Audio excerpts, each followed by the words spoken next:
Tim Morgan will do the punting this week.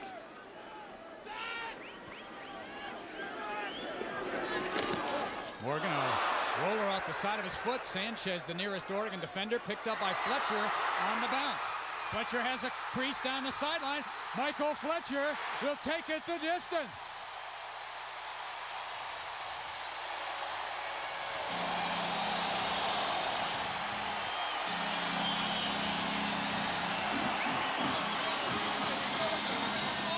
Well, what looked like a busted play turns into a touchdown for Oregon. Michael Fletcher with a heads-up play off the bounce.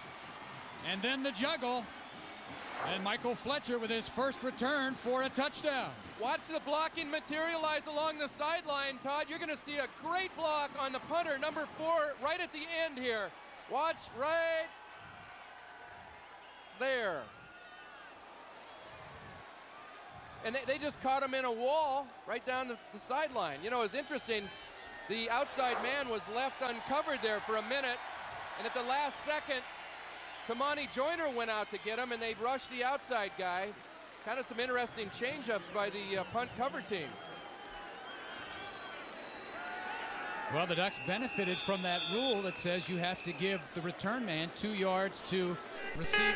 What could be better than a trip to paradise? A trip to paradise for the EMC Kaanapali Classic.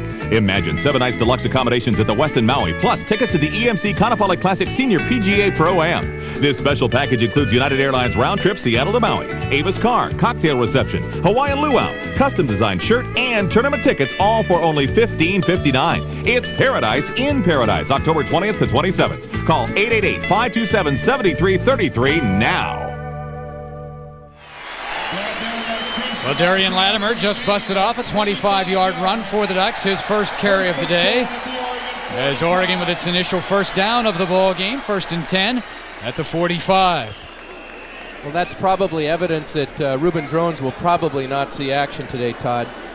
Drones with a foot injury in the second quarter at UTEP, and more than likely will not see duty this afternoon. Donald Haynes in at the wide receiver position. Kevin Parker, the tailback. Ball thrown downfield, caught by the tight end Jed Weaver. And Jed Weaver will score his first career touchdown here at Autzen Stadium.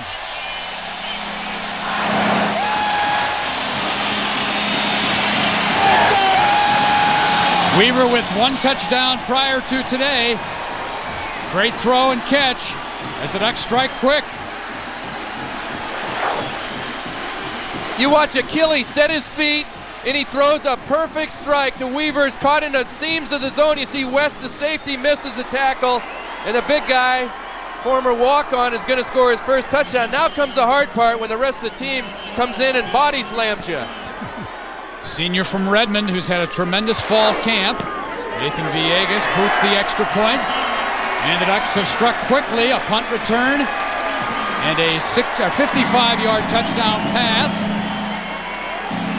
Keely Smith to Jed Weaver. The Ducks with 7:26 to go in the quarter, lead 14-0. Well, Mike Bellotti said they had to work on their pass protection, Todd. This is perfect pass protection. You give Achille this amount of time in those kind of throwing lanes, he's going to rip you apart.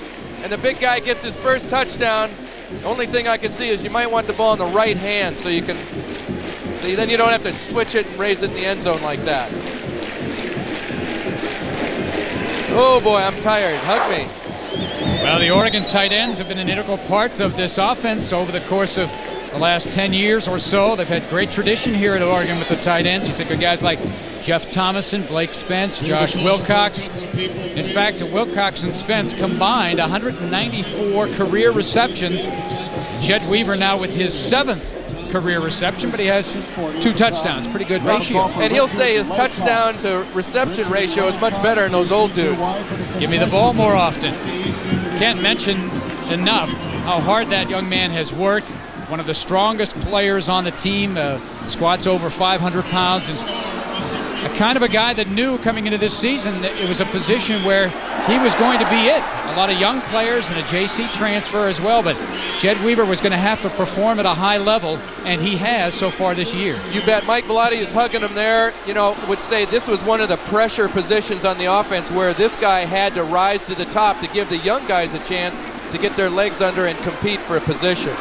Jed Weaver has done a terrific job, and I always enjoy these guys who've walked on and really paid the price, the weight room. They've not gotten a lot of attention early in their career. It's really nice to see it paying off.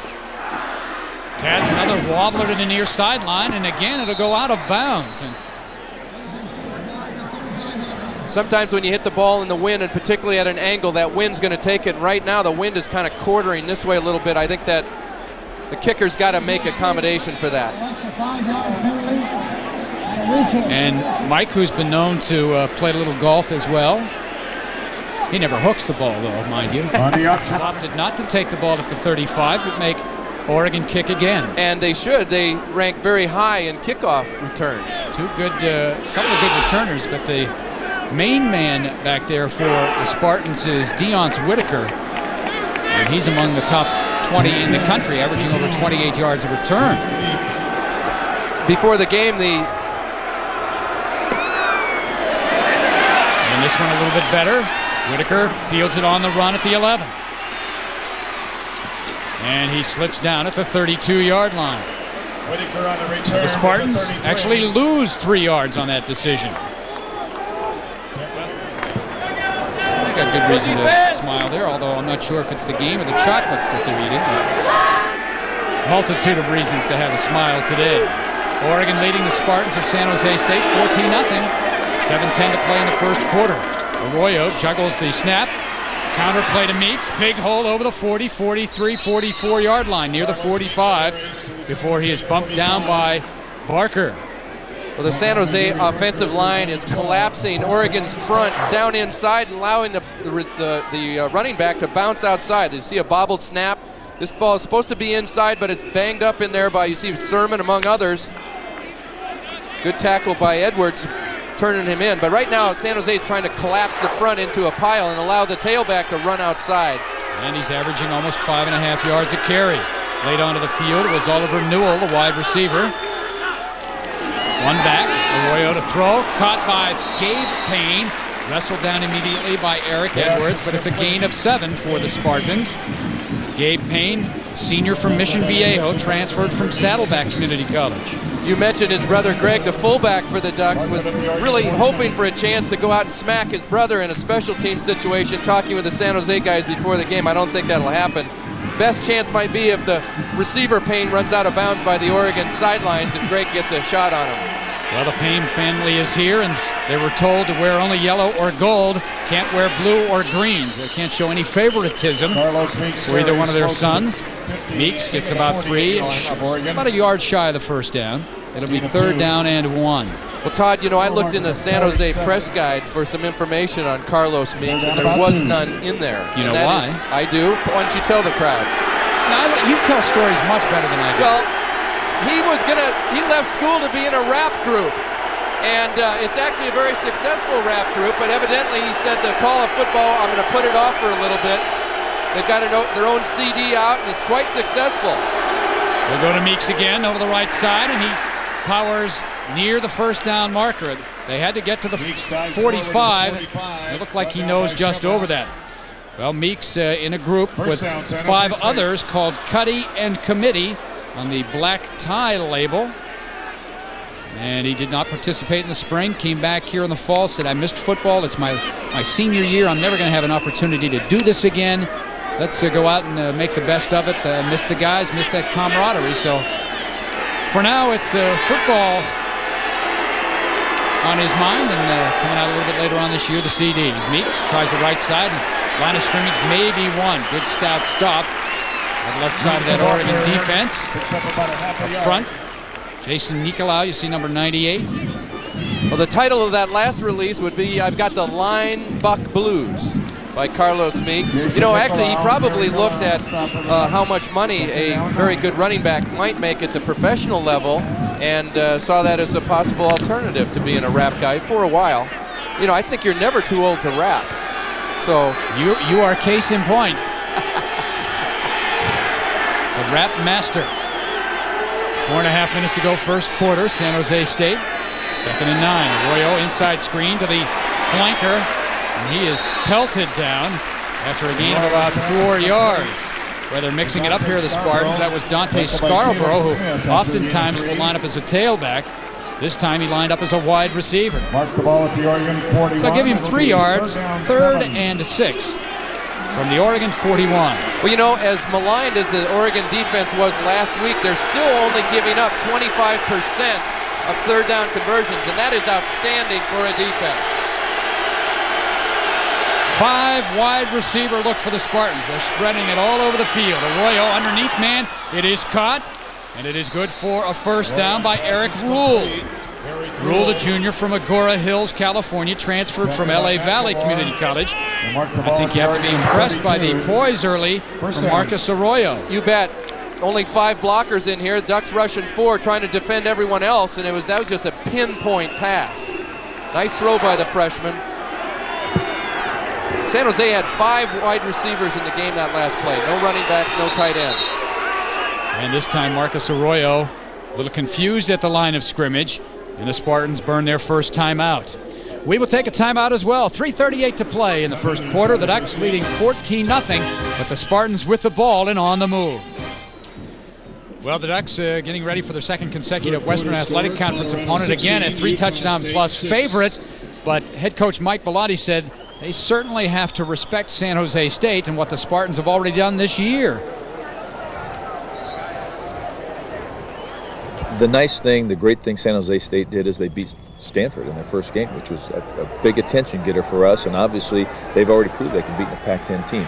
We have to play well. We have to come out from the very first snap of the game and be ready to play at the same intensity level we did against Michigan State.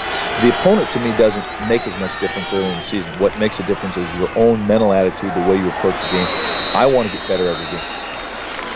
Well, and Scarborough for Michigan or for San Jose State, it's about 5 yards on first down. You know, Ken, a couple of things to point here as we look at Dave Baldwin. First of all, the Spartans have dominated time of possession, 10.5 minutes. The Ducks have had it 1 minute. And also of note, Herman Ho Ching, Oregon's tailback. We understand left knee injury, ligament, and it doesn't look like he is going to be back today.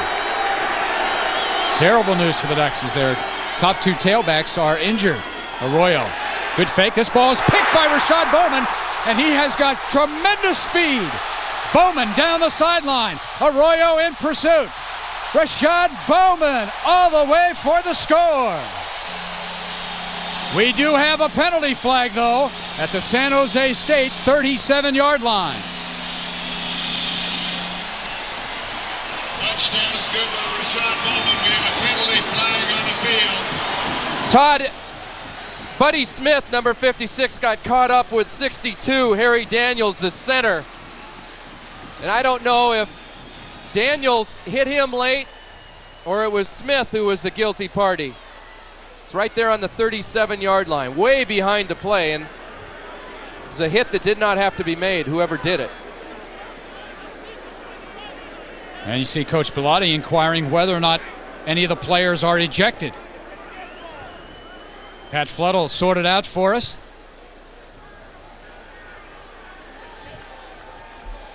Gee, do you want the penalty or give up the touchdown? Let's see, what are my other choices? And Caleb Smith getting a lecture from the head coach. Well, and the question is whether or not he's ejected. There's a dead ball after the score. No foul on the offensive team. The 15-yard in the try. Well, the thing is, he's pointing at the offensive team. The offensive team was San Jose. The defensive team was Oregon, unless he's saying that once the possession went over to Oregon, they were now in offense. Not only that, but it's after the touchdown. That's the important part for Oregon. It is after the score by Bowman, according to Pat Flood. So that means that the penalty will be marked off on the point after, as Bowman, just great speed. His second career interception for a touchdown. The last one was against USC. You see Payne, the receiver, trying to get in there, and another another wide receiver there right at the end. But there, you know, Mike Bellatti's saying, hey, look, whether that guy antagonized you or not, you've got to walk away from that. Do not get a penalty. That puts a lot of pressure on your kicker. And, you know, they're saying it happened after the score. I mean, if that guy was on the 5-yard line when that happened, the whole thing would be coming back. Well, the Ducks have recorded a hat trick today. They've scored on a punt return, an interception, and a pass. And this will test Nathan Villegas. It'll be a 35-yard extra point. Josh Bidwell is the holder. This guy hasn't missed. He is still perfect. Put it at the 15, put it at the 25, put it at the 40. I don't care. I'm going to bang it through. Well, the Ducks have struck quickly here. They've only had possession of the ball for a minute on offense, but they have 21 points.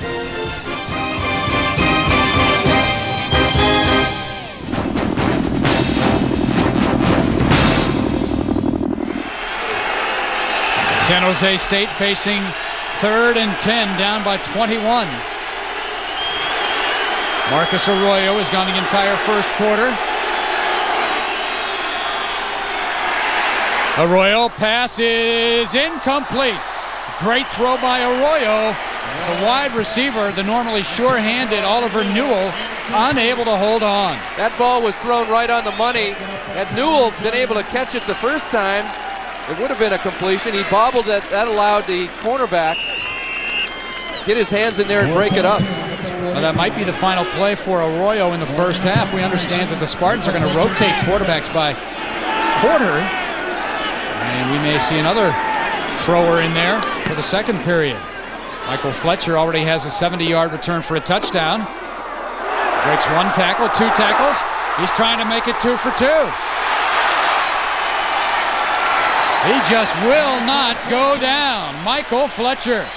And a late flag again, as there was an animated conversation between a Spartan and a Duck. It was Kevin Parker for Oregon, and for the Spartans, it was Samson Sherrod. Well, although the Oregon and San Jose guys were kind of patting each other on the back at the end of the play, what happened immediately preceding that, that's what those referees are talking about right now. You know, you hate to see these hits behind the play or, you know, after the play's over. There's just no reason to have that. Dead ball, personal foul, the kicking team, 15-yard penalty. Well, the Spartans hurting themselves in the penalty department as well here. Remember, they had 3 procedure penalties on the first offensive possession. Michael Fletcher broke 3 or 4 tackles here. Great coverage. 15-yard personal foul. Nice look at how Michael Fletcher is just keeping his feet moving. You look at those San Jose guys. They're just not breaking down and keeping their lanes, Todd. They're very unorganized in their coverage. All that with 1 shoe. Maybe with 2 shoes, he'd go the distance again. Darian Latimer, big hole over the right side, puts his head forward at the 35, 34-yard line, where he is knocked down by the safety, Lyle West, number 31, preseason All-American candidate. And we have the first quarter coming to an end. That is it, and it was a great first quarter for the Ducks. Big plays as they lead 21-0.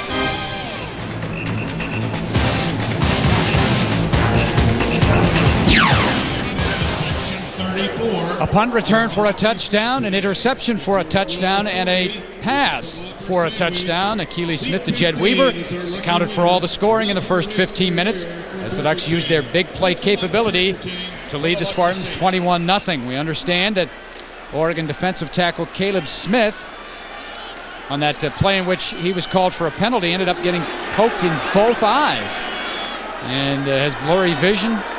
They hope he can return. This is Latimer with Ho Ching and Drones unable to play in this game now. Ho Ching injured early in the game, a knee injury. Well, you see the first quarter stats, and the Spartans, look at that. I mean, that is the most bizarre time of possession / ratio to score that I have ever seen in football. 13, almost 14 minutes to 1 minute, and yet the Spartans trail 21-0. Well, it's the quality of your minute that counts, I guess. If you know, and how many of that minute 16 was with actually running with the ball? I mean, it was a 45 of those seconds were guys running, actually in motion. You saw Herman Ho Ching on the sidelines being talked to. Disappointing for Herman. This was his first career start. He had the 3 touchdowns last week. Hope his injury is not a serious one, as the Ducks now into their depth chart at the tailback position. There you look at Herman. He got a little wrap on that left knee. Now, ligaments can get stretched. You just don't want them torn. We have a whistle and a possible procedure penalty here. Todd, we've got more injury reports in one quarter, I think, than we've got injury reports. Coming in on a ticker tape from the San Jose bench. I don't think those guys want to be in there. Somebody turn off the fax machine. We've got 7 or 8 injury reports. Try to keep you updated here. San Jose State's defensive tackle Abdul Noah, apparently some kind of a leg injury. X-rays have proved to be negative. Dante Scarborough jammed left thumb. He will continue to play. You take a look at Achilles' numbers. It's pretty good pass completion to yardage ratio, 1 for 55. Well, last week he was 9 of 12 for 158 yards, and that come from behind victory. Achilles running the option, has a crease. And he kind of headed right for the sidelines, didn't he? Yes, he did. Last week, Achilles, one of the adjustments Oregon made last week, Ken, is for the first quarter, 2 quarters, they didn't run much option, and then they went to the option and it opened some things up. Well, a nice thing that Achilles did on that last play is that he got it headed up the field. Last week we saw him going sideways. Watch this now as he turns inside at an angle upfield. That gets everyone else walled up. Latimer's saying lateral, lateral. But he's not, you know, Achilles took some big-time shots in the back of the spine and the neck last week. He wants to protect himself, and there you see Ruben Drones wishes he was out there. 2nd and 6 for Oregon. They give it to Latimer on the cutback, and he's hit at the line of scrimmage, but falls forward, picks up an extra yard or 2. Good second effort. Ranjan Acuna holding on for dear life. That'll be a gain of about 3, almost 4 yards. That, in a very subtle way, that was a great job of second effort, Todd. You know, it looked like he was going down, but Latimer, you know, you don't get a chance to carry the ball a lot as a tailback. There's so many good ones. He's got to make the most of his opportunities. And speaking of that, here comes Kevin Parker, number 24, into the game. He was the heir apparent going into this season until he got hurt. Good receiver as well coming out of the backfield to run the option again. The pitch to Parker. Hesitated a little bit, and that did cost him the first down. He has to just, boom, ram that baby in there. Instead, he hesitated, and he does not get the first down. And that's exactly what Achilles is saying. Hey, you see that marker? Run and get there. I'll tell you, that's a really nice little spark that Achilles brings the offense. We saw that in the 4th quarter last week. You watch this, the ball is snapped. Now just put your shoulder down and run through West tackle there, number 31. You don't like to see that. Gary Campbell will give him an earful too when he gets on the sideline, the running back coach. Deke Moen, the snapper, Josh Bidwell, the holder. A 41-yard attempt by Nathan Villegas. And this one is right down the middle. 7 for 7, including kicks this year of 41, 44, and 49. So Nathan Villegas continues to add to his total. Remember, the Ducks kicked only 10 field goals all of last year, and already Nathan Villegas has 7. The Ducks lead by 24.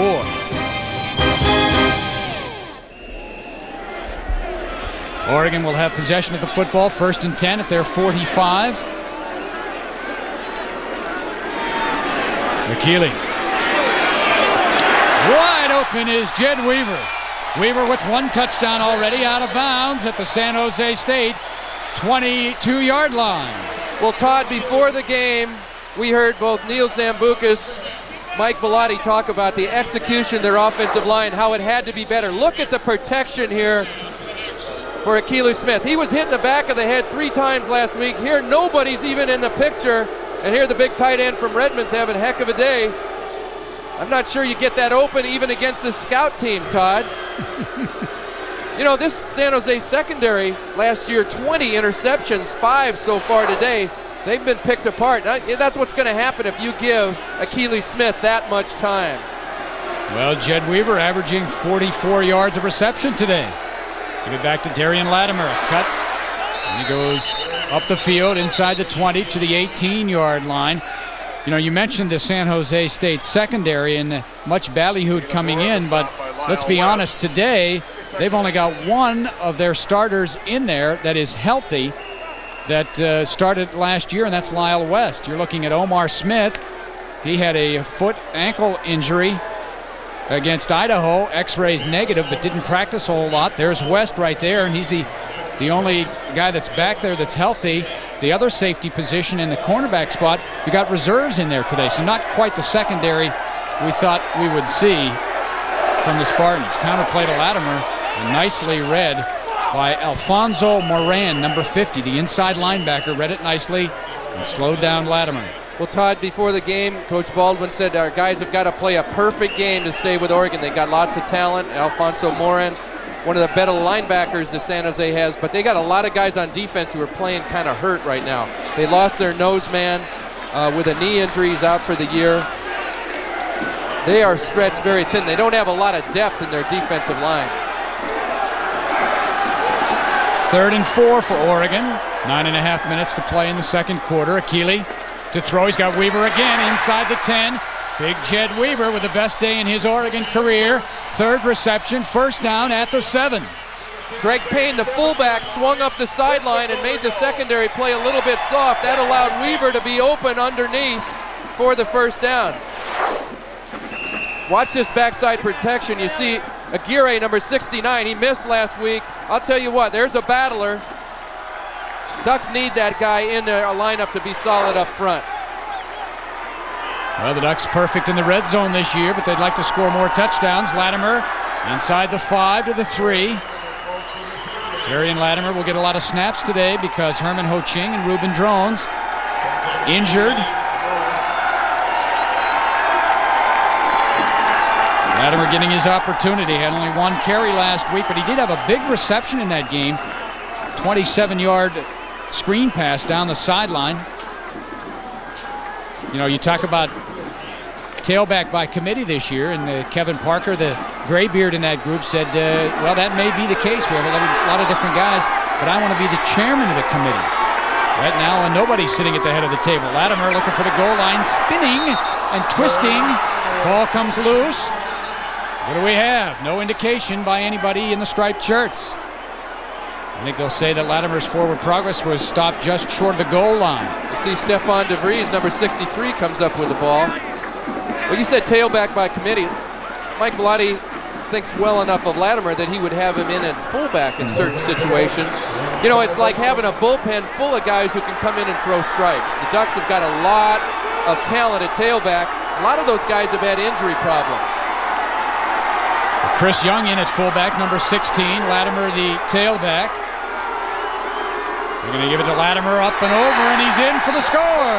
Darian Latimer, 1-yard touchdown plunge, and Oregon has extended its lead 30-0.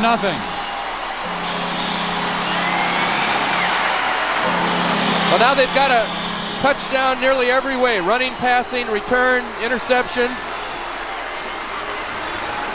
You know, Latimer's a guy who's worked real hard. You watch the center, Deke Moan, number 65, opens the way. The rest of the guys all kind of come in and making a V block.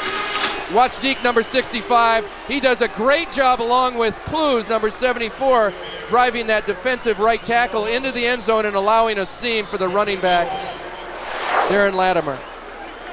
That offensive line, I think, got a lot of work done this last week in practice, Todd. The practices were spirited and very, very physical, and it's paying dividends as the Ducks enjoying themselves. 7:40 to go in the second period. 31-0.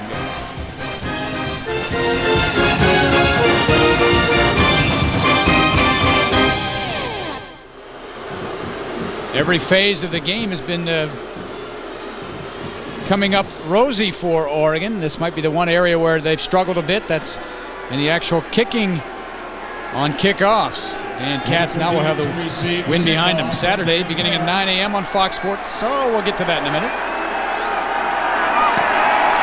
And this will be a short kick by Cats. Whitaker will field at the 11. And he disappears into a pile of humanity and pops forward to the 29. Now we want to tell you, beginning at 9 o'clock Saturday morning on Fox Sports Northwest, Navy takes on Sean King and the Tulane Green Wave. Then the Rice Owls meet Heisman hopeful Ricky Williams and the Texas Longhorns. Darrell Bush leads Baylor against Colorado, Saturday starting at 9 a.m. on Fox Sports Northwest. Castler remains in there, 3 and out on his first offensive possession, replacing Marcus Arroyo, who went the entire first quarter. 3 wide receivers. Fake the inside screen, now trying to go up top.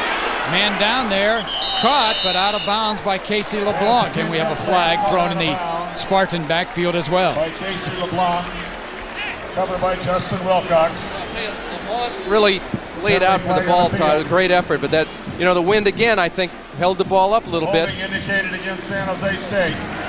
Holding, the preliminary indication against the Spartans, and if it can go wrong, it has gone wrong for Dave Baldwin, who takes over a program that's had some outstanding. What's that? That looks like something a duck would do. He looked at the bus driver and he said, "Get the bus warmed up.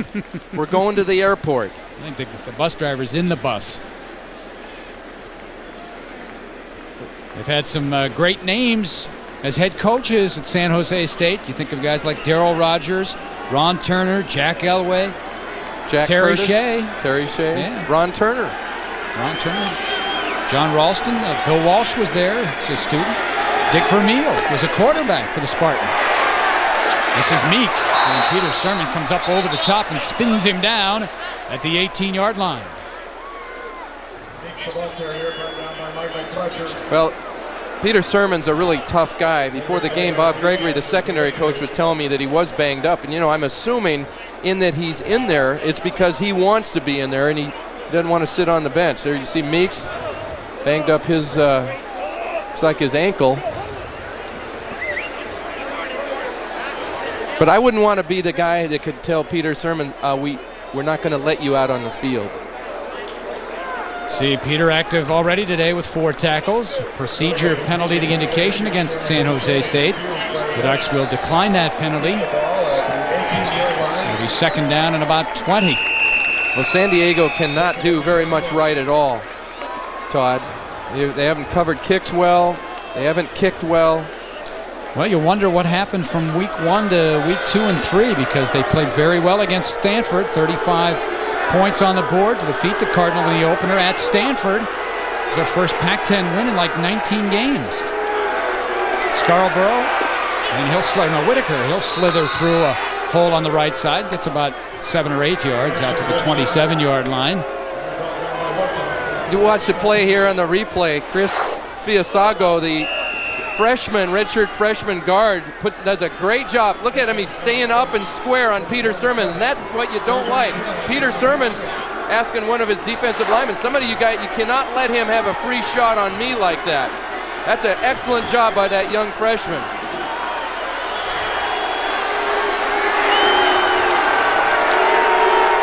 Gabe Payne, the motion man. Backside pressure from Martin, and this ball is incomplete, overthrown, intended for Casey LeBlanc. Good backside pressure there by Anthony Martin. He's got to be riled up and ready to go in this game. After all, he attended San Jose Community College, so he's a guy from that Bay Area. And another penalty against San Jose State before the play began. One thing I really like about Martin is that he gets his hands up, and he's 6'5", as you can see. Whether you can get to the quarterback or not is not always as important as getting your hands up there in the throwing lanes, making them throw a less than perfect pass. The Ducks have already played 7 or 8 defensive linemen. Walker Templeton in there at right defensive end, number 99. Brandon McLemore blitzing from the backside. They give it on the draw play to Whitaker, and Peter Sermon, outstanding job sifting his way through traffic and knocking Whitaker down for about a 3-yard gain. If Peter Sermon doesn't make this tackle, Todd, there is nobody behind him and that was going to go for a first down, if not longer. Great job of the tackle. Sometimes you can light them up with a chest-to-chest tackle. Sometimes you got to make that ankle tackle in the open field. So Morgan will have to boot it away from about his own 20, and this one is a beautiful spiral that Fletcher will field at the 33. Much better coverage by San Jose State, and Fletcher held to about a 9-yard return. 5 minutes to go in the second quarter. It's been all Oregon. Oregon with the ball, 1st and 10 at the 42. Keep it on the ground with Latimer. Stumbling forward to the 47-yard line. The 46. That'll be a gain of 4 yards for Darian Latimer. See Paul Driver, number 79, in there now. So the Ducks substitute in the offensive line. Scott Fergus, Lee Gundy, number 76, in there at right guard. There's big Paul Driver. Always seems to have a smile on his face. Although now he's got that serious look. He's playing left tackle. Tony Hartley and Damon Griffin are the receivers. They've been quiet today, haven't had to get involved. Here's Latimer around the right side. We have a flag thrown. Latimer to the 50. Noses into San Jose State territory, but we do have a flag, and that was in the area where it looks like offensive holding. Well, Latimer was run out of bounds, Todd, but nobody got a solid shot at him because the receivers were doing a nice job of blocking downfield. Number 2, Hartley, 5, Griffin. You know, those guys catch the ball. They work at it both ways. Blocking is not a glamorous part of a wide receiver's repertoire, but those guys work at it hard. All the rest of the receivers do. Give Chris Peterson, the receiver coach at Oregon, a lot of credit for that. You know, and it's not just this year. Last year, those guys have blocked well on the perimeter. They take a lot of pride in that. See the rest of that offensive line. Jim Adams in there, number 71 at left guard. Deke Moan stays in at the center position. There's Chris Peterson right there in the middle. You saw him. And now Keely Smith really hasn't been pressured. He's kind of had a day at the office here. There's Chris. Turned down an opportunity to join Paul Hackett's staff at USC. And his family like it here in Eugene. Keely to throw. Out pattern. Griff has his first reception. Stays on his feet. Bounces forward to the midfield strike. So Griff with a near first down, and we have another late flag. Getting a little ugly down there, Ken. A lot of flags being thrown. Spartans are frustrated at this point. Well, I think it's the nose guard, John Hammer, is going to end up with a late hit. But here's Griffin. He is a load to try to bring down in the open field. He's so quick, so fast, great balance. Late hit. And he guy's ejected. There's number 96, Todd. Well, an ejection, don't see that very often in college football. And Jason Mitchell, reserve. Maybe the guy wanted to get thrown out. You know, that's he's the only way. He's going to join the bus driver, yeah. And they're going to circle around here for a while, maybe grab something to eat, come back in about 2.5 hours. There's Mitchell.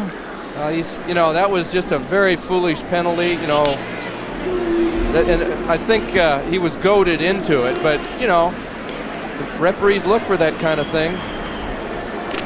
Here's another San Jose injury. Carlos Meeks, left ankle sprain. We might try to get him back into the game after the half. We might have to do a lot of coaxing to do it. So it'll be an automatic first down for Oregon at the Spartan 35-yard line. Back to Latimer. Bounces to the outside. One-on-one with the corner, and he runs right by him. Latimer has 9 yards. Doing a lot of work. And the guys up front in the trenches, whether it's the first team or the second team, getting it done. Watch all these guys up here doing a nice job coming off the ball. You see Deke Moan, 65. Fergus is in there, 72. That was a great job of Latimer just being patient enough to allow the offensive lineman to get some movement. Todd, last week we talked about their pad level. They were coming off the ball low that last play.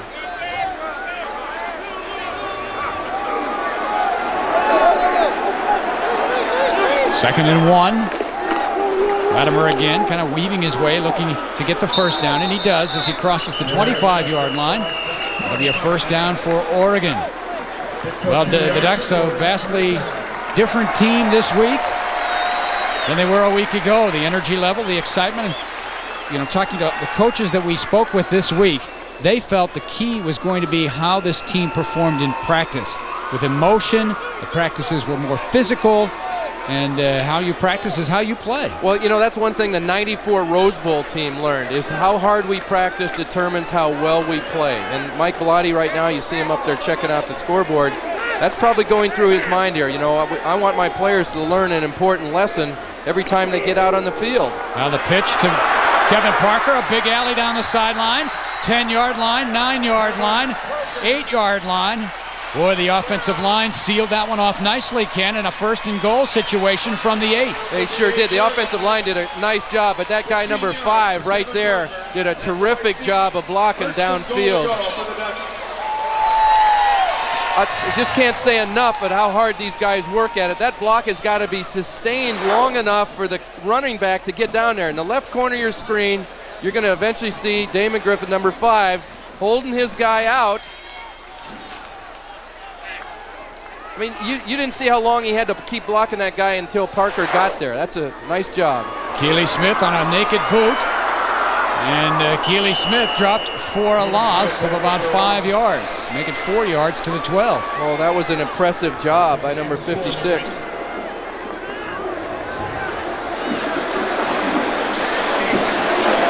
Samson Sherrod.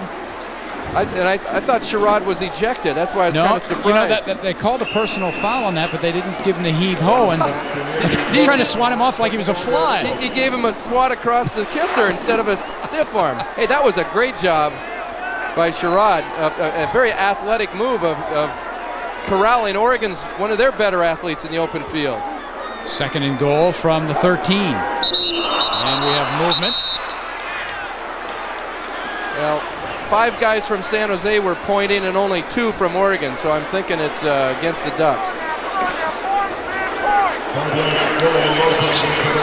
Oh, and we saw last week a certain individual go offside a couple times, and I'll tell you what. And the Ducks now penalized 8 times for 66 yards. Remember last week, 12 penalties against Oregon, so they have not polished it up in that area today, although it has not hurt them. Well, you don't like penalties in the red zone. Still goal to goal. Looking for Weaver again. Oh, a little bit too tall for Jed. If he'd have caught that one, he may not have been able to get the helmet on next week. Well, there were 3 Spartans in various stages of coverage, but he was still open. Travis Seaton, a strong safety, is the last guy who'd been. We probably would have said he'd been beaten on the play, but there are 3 other players there that are trailing around behind. It's not that bad a coverage by Seaton. No, and actually it was an excellent throw. I don't think, you know, Jed's those guys carrying the lunch buckets. They like the ball right around pad level. They don't like to have to reach up above and expose the ribs. So it's goal to goal from the 17. Keeley looking for Tony Hartley. And a little bit too long, incomplete. Todd, we saw last week Keeley missed about 2 or 3 post corner routes. Those are generally fairly easy passes to throw, and it looks to me like he's just not putting it up in the air soon enough. Well, here's that wind factor. This ball would have been directly with the wind, and it has really kicked up now, and maybe the wind just sailed it out of bounds. I mean, the wind now is a good 20 miles per hour coming out of the northwest. Well, that ball landed way out of bounds, and normally that's a fairly easy throw. Keeley has completed a lot tougher throws than that today. Villegas attempting a 34-yard field goal. This one is up, and it's good again. Nathan Villegas now 8 for 8 on the year. The Pac-10 Special Teams Player of the Week has been perfect for Oregon. The Ducks running away with this one.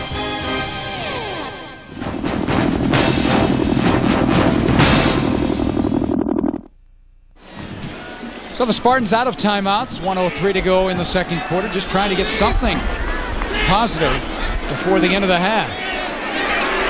Kessler out of the pocket, and he's dropped right at about the line of scrimmage by Anthony Martin.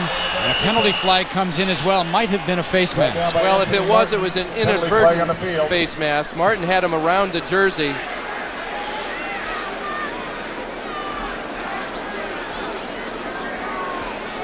Seen a lot of penalties this first half, Todd. Yeah. 5-yard face mask on the defense. Repeat, second down. There's either something wrong with Pat Flood's microphone or he's a ventriloquist. You watch this, he's going to get upfield, the quarterback. That was just an inadvertent slip. Ninth penalty against Oregon for 71 yards. The 16th accepted penalty in the half. And the timing on that wasn't very good. For that little slip screen of the slot man, LeBlanc. It'll be 3rd down and 2. You want to see your quarterback set his feet and throw, and LeBlanc has been kind of scrambling around. A lot of pressure on the quarterback, and that keeps you from planting your feet sometime. Even when people are not there, it's like hearing footsteps. Castler again is the best pure thrower San Jose has. Now out of the shotgun on 3rd and 1.5.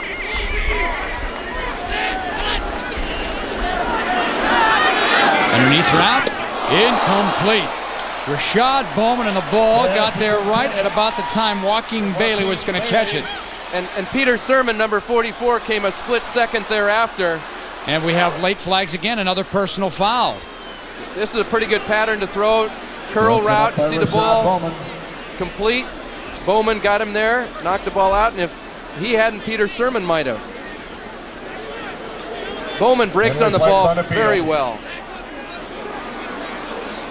And the flag is some kind of a personal foul involving the lineman. Rashad says, not in my territory. Rashad with an interception for a touchdown today. Outstanding young cornerback.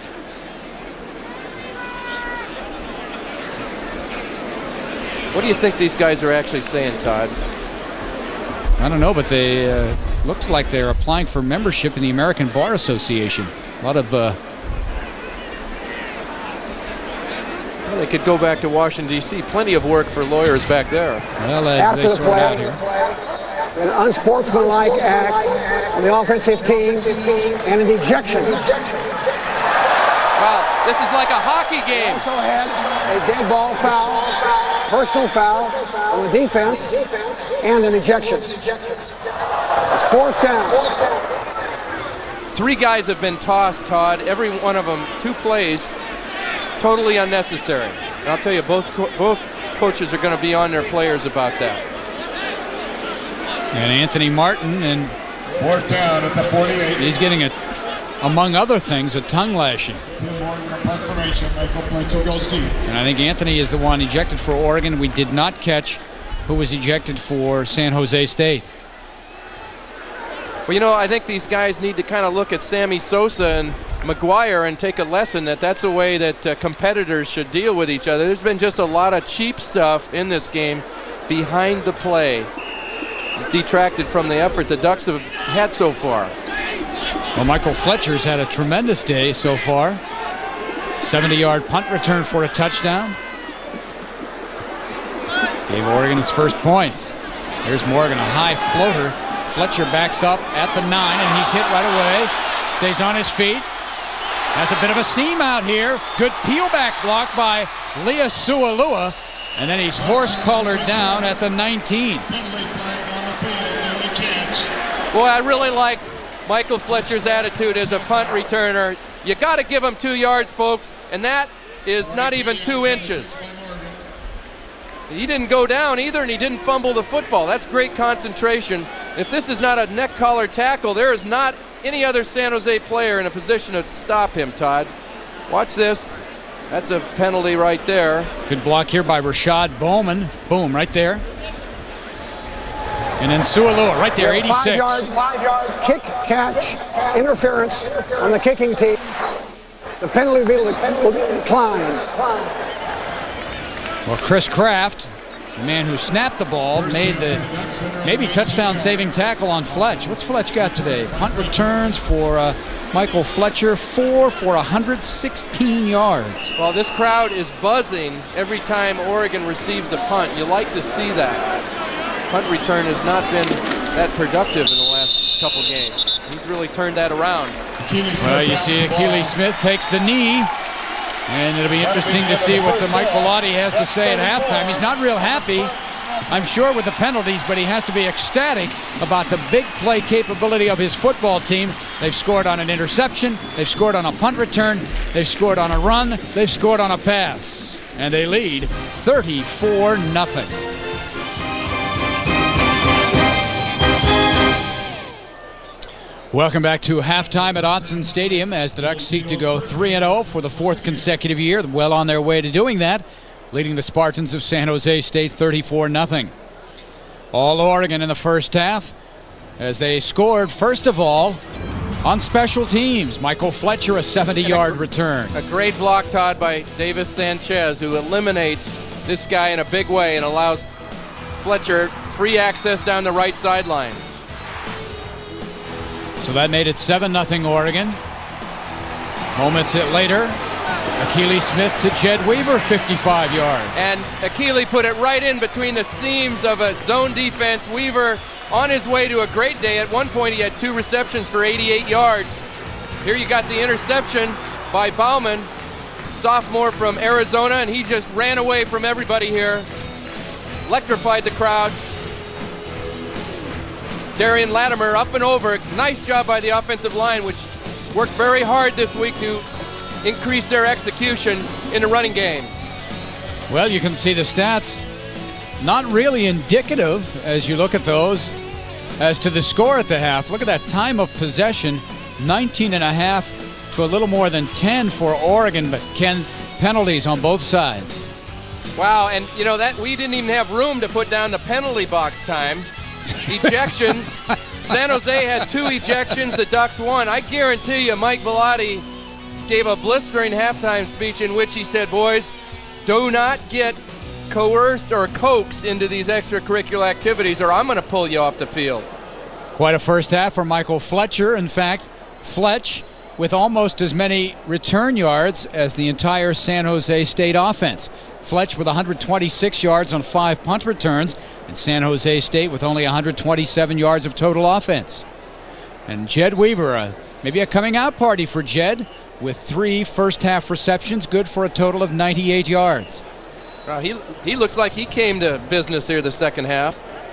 Well, Coach Bellotti, highly successful, trying to go 12-0 in non-conference regular season games.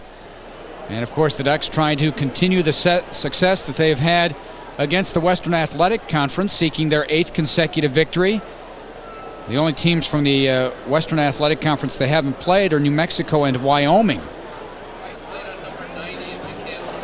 So Fletch, we told you he's on just about every special teams, returning punts. Now he's on the kickoff coverage team, and Dave Baldwin just trying to look for some positive things from his team in the second half. He's rotating quarterbacks, had some injuries, and it has not gone well at all. The Spartans will receive the opening kickoff of the second half. This is Deontay Whitaker at the 5. Dietrich Moore spins him to the turf, short of the 20. You know, last week, Ken, the Ducks did a great job in covering kickoffs. They held UTEP inside the 20 twice and inside the 25 2 more times. Well, they did that. Tom Osborne, the special teams coach for the Ducks. You watch Nathan Nagy, number 90. Now, some people may not think this a lot, but watch how many people he occupies. He runs past the first guy who was trying to mug him. He gets through the wedge. 3 guys. The guy's still hanging on to him. He used up 3 guys and was on the pile. That's a great job of special teams coverage. Well, minimal gain there by Whitaker as the Spartans start the second half on the ground. That Oregon first team defense is back in there. Well, Todd, we're going to look very closely at how many Oregon guys are around the pile or on the pile.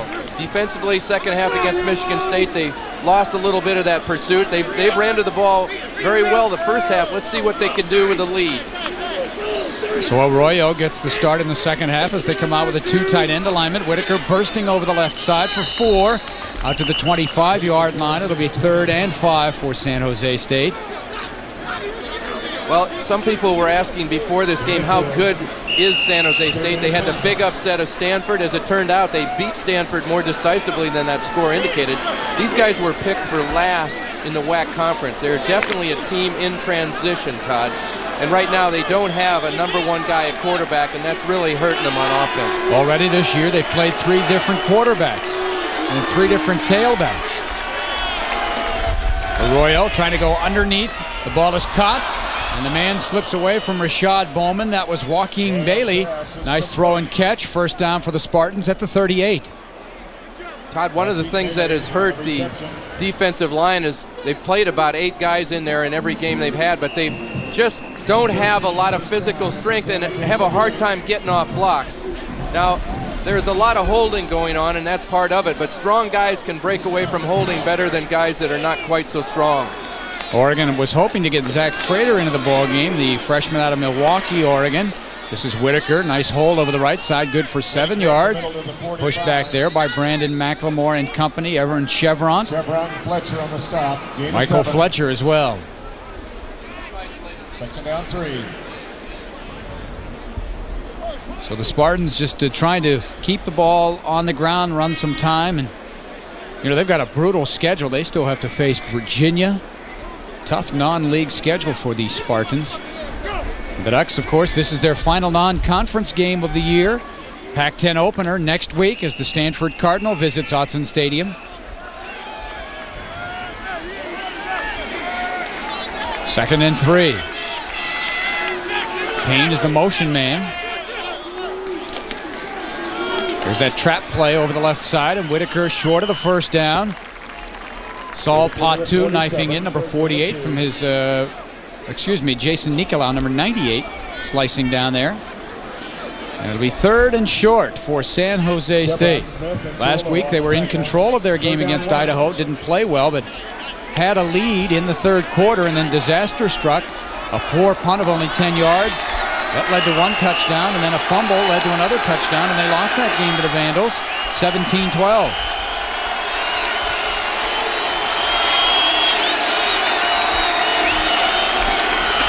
Whitaker, right side, and he is close to the first down. Chris Vanderveer, number 39, McLemore.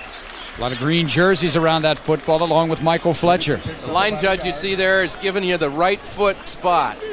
If you got the right foot spot, you're probably going to get the first down. If it was a left foot spot, you might be short. Got to look for those little things, Todd. Subtle things in this game of college football. How about that new gizmo, Ken, that the WAC conference has now to actually make the measurements? It's like a stick that they bring down from the yard marker. So they can't have any, I guess, takes the chain and the links out of it. There's a first down, San Jose State. By the width of that right foot. If he was a D instead of a triple E, that might not have been a first down. That's what you're saying? Yes, indeed. Well, these are things you don't find on the other broadcasts. Wow, and look what happened on first down. We saw against Michigan State a similar disparity, but Ducks averaging nearly 12 yards a pop, San Jose 3.2. Of course, a lot of that Oregon was a first down, 55-yard touchdown pass to Jed Weaver. And that inside trapping into Whitaker, and he's finding some room in the middle of that line there. Over the midfield stripe into Oregon territory at the 44. That's a gain of 6. Well, Oregon showed themselves vulnerable up the middle on defense last week against El Paso, and you know, San Jose needs to try to establish that, but for many other reasons. One is to run some clock off. They need to try to move the ball and not give the Oregon kicking teams or their offense a chance to hit something big on them. Entering today's game, the Spartans had perfect symmetry in their offensive balance. They had the exact same amounts running and passing the ball. Whitaker, but a flag is thrown down. Whitaker to the 43. Appears to be against the Spartans. Yeah, the San Jose State came in averaging 156 yards rushing and 156 yards passing. Well, there were 18 penalties that were accepted in the first half. There were several others that were declined, Todd. This has been a penalty-marred game. Illegal motion on the offense. 5-yard penalty. Repeat second down. 5-yard penalty against the Spartans. They'll back them up to their own 49. Second and 9. Well, Dave Baldwin trying to make some changes in this San Jose State program, and one way to do that is through the junior college ranks. 37 members of this Spartan roster from the junior college ranks, some of those from multiple schools. Whitaker again, inside trap. Dietrich Moore trying to hold on. He is, but Whitaker drags more for an extra 3 yards and a first down to the Oregon 40-yard line. Good, powerful running. Pretty good power running for a guy 5'5". Todd, you mentioned the junior college recruiting San Jose. They have always had, see number 22, Gabe Payne. He is the brother of the fullback, Greg Payne. His great accomplishment, he claims, in high school was setting a school record for most yellow cards on the high school soccer team. Quite an accomplishment. I'd want to get that guy on defense. Greg Payne is the older brother of Gabe Payne. There's a rollout pass, Arroyo. Nice catch. Coming back for the ball is the tight end.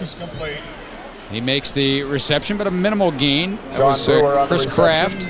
Penalty play on the field. Excuse me, Sean Brewer, 88. And there's the two brothers there. Greg, as we mentioned, the older of the two.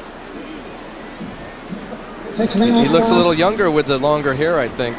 Todd, Greg had mentioned that he really was hoping for a special teams assignment so he could get a shot at knocking the older brother for a loop, but I don't think that's going to happen today. Another penalty. Getting back to the junior college recruiting, what San Jose is trying to do now is bring in high school linemen and then supplement all their skill people with the junior college folks. They have with their left guard done just that. They feel they need more time to nurture those young linemen. 2 years is just not enough to get them going. We've seen that with Oregon. Oregon's had some very good junior college linemen, and right when they get good, they're graduating. Yeah, you look at a guy like Marco Aguirre, although he was solid last year for Oregon, but this is his final year, and he's a good offensive tackle. He is really coming into his own now, and you would kind of like this to have been his junior year in a 4-year program.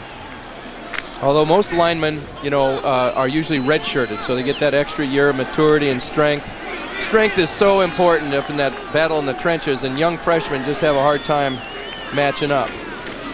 There's that trap play again. Whitaker, backside, Masai Hemish bounces on top of him. A gain of about 5 yards. It'll be 3rd and 6 yards plus for Dave Baldwin's troops. 3rd down 7. Well, the offensive line for Stanford, they've got 4 seniors and a freshman, so they are a fairly seasoned outfit. Deont Whitaker, 5'5". That guy's a real scrapper. They let him sit in the front row so he can hear and see the play. 3rd and 7. Crowd trying to generate some enthusiasm for the defense. Arroyo. Man is open. That is Oliver Newell, and it is good enough for a first down. Very basic football by the Spartans right now. They're running the ball, and then on 3rd down, they just run a curl route. You see Edwards, number 4, was right there. Watch the isolation on the receiver. Now he's going to do a nice job of getting Fletcher upfield and away from him, gets him turned around. That's a real nice job of running a short route against what is bump and run coverage. Nice job by the wide receiver. Payne in motion, back to Whitaker on that trap play, bounces outside, and then Brandon McLemore wraps him up around the ankles. Gain of 4 more yards. This is a good drive by San Jose State. Opening drive of the second half. 2nd down 6. Well, we had mentioned the injury to Peter Sermon. He's not in there right now. Vanderveer and Chevron are the linebackers. And I would think with a 34-point lead, you'd want to get that guy out of there and let him heal up a little bit. This is a 7-minute-plus drive by San Jose State. Back to Whitaker again. Busts one up the middle. And there, the two tackles, or the 2 guards in the center are doing a real good job up front for San Jose State. Center Harry Daniels injured early in the ball game. Let's check to see if he's back in there. No, 62 is not, so. 3rd down about 1. Fiasago, number 74 there, is the redshirt freshman. All the rest of the kids up front are seniors for San Jose. Right now, San Jose is doing what UTEP did. They're just being patient and running the ball straight up the field. The center is Bruno Contreras. Whitaker, Chevron meets him, but it is a first down apparently. Check the spot out, but looked like he was able to get that first down. Well, the Ducks defensive line does a nice job of nullifying the charge of the San Jose offensive line. They got some penetration in the gap, and you hold them for 2 yards, but they're giving up too many yards on 1st and 2nd down. you know, San Jose has just barely made their third down conversions, but the Ducks have got to zero in on first and second down. They're going to stop these guys. Look at that drive, 8 minutes. That's exactly what the Spartans wanted to do. It shortens the game and gives them a chance to get some points. Whitaker, right side. Maybe 2 yards here. Not a whole lot going for him. Dietrich Moore at the bottom there. Along with Chevront, who comes up favoring that right shoulder just a little bit. Well, they did just what they needed to do. They held them for less than 4 yards on first down. Now you put them in a passing situation. Although now San Jose is in what is considered 4 down territory.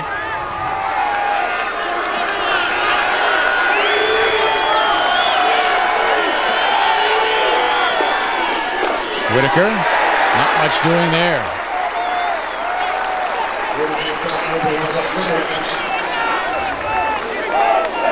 He has maybe 1 yard. Jason Nicolau, number 98, true sophomore from Tacoma. Lost some weight, slimmed down a little bit this year. They moved him to the outside at defensive end. He played a lot of defensive tackle last year. So 3rd and 8. Spartans trying to get some points on the board here. Ducks showing blitz. Here they come. Arroyo into the end zone, incomplete. Overthrew his receiver, Casey LeBlanc. I'll tell you what, Todd. Brandon Wow, what a late flag. That flag was, but I think it was a good call. It was. I was just getting ready to say McLemore was lucky that he didn't get called for the little hold. He put a hook on the wide receiver there. And evidently the guy either couldn't find his flag or get it down, but that definitely was interference. The question is, was the ball catchable? There was no flag in play by rule. The pass was not catchable. That's the holding between the ball that's in the air. The pass is not catchable. It means there is no penalty. He's saying the ball was not catchable, and you know, I would tend to agree with him. This ball is going to come down, I think, close to out of bounds. But McLemore did hold him. That is what Baldwin is yelling about. He said it should be holding, not pass interference. But by rule, holding with the ball in the air is not an infraction, according to Pat Flood. Well, so the Spartans now will attempt a field goal. They'll spot this at the 23, so a 33-yard field goal by David Silberstein. He's a senior from Saratoga, California.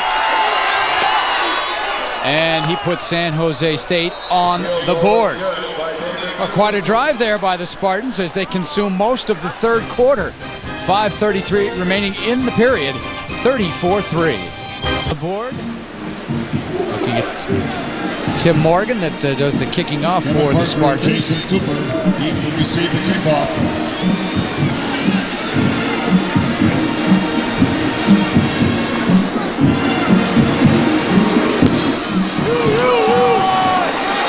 In the direction of Kevin Parker. A little bit of a crease. Parker with a burst of speed over the 35-40, 45-yard line is Kevin Parker with a nice 44-yard return.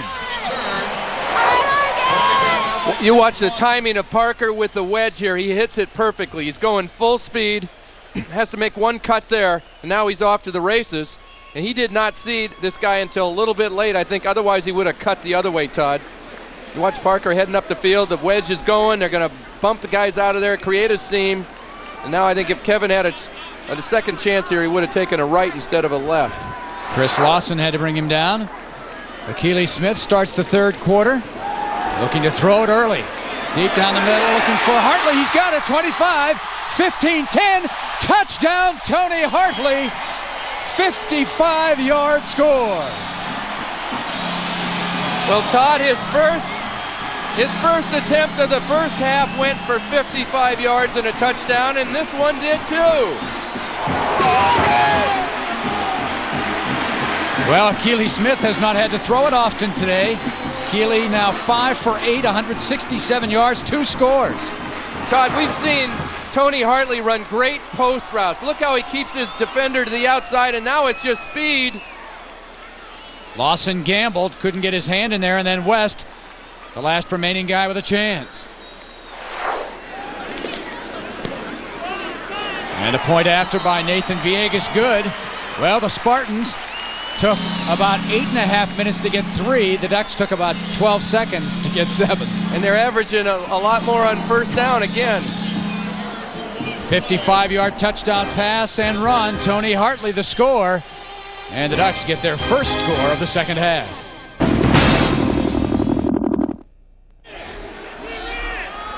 Well, Marcus Arroyo, the San Jose State quarterback, is faced with a 3rd and 3.